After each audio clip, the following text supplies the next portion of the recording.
Good luck. Kamay sa mesa. Okay. Top 6 answers on the board. Ano ang kinakain o iniinom mo para mawala ang mapait na lasa ng iniinom mong gamot? Mami Cara. Gatas. Gatas. Kaya, parang after gamot, di ba? Gatas ang pinainom. Nandyan ba yan? Meron.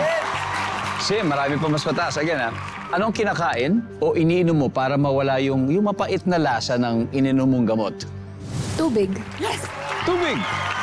Lalo na siguro yung mga syrup. Yung syrup na sobrang pait. Tubig. Nandiyan ba ang tubig?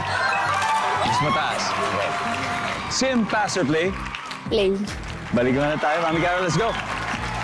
No coaching muna, ha? DJ, so ano? Ano yung kinakain o iniinom pag mapait yung gamot na ininom mo? Siguro, pwede ako kumain ng asukal. Asukal. Diba? Asukal mismo. Nandiyan ba yan? Pasok, Sean. Ano kaya? Kakainin o iinumin para mawala yung mapait na lasa ng gamot? Juice. Juice. Diba? Like any sweet juice. Nandiyan ba yan?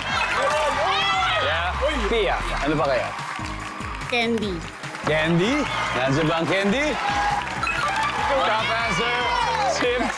Ano ang kinakain o iniinom mo para mawala yung mapait na lasa ng iniinom ng gamot? Fruits. Fruits. Yeah. Nandiyan ba ang fruits? Fruits?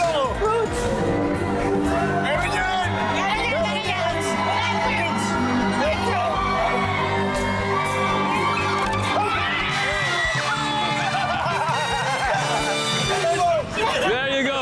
Okay, families, here are the fruits of your labor, okay? Leading with 268 points ang Ildefonso family habang may 89 points ang Asisio. Kayang-kaya pa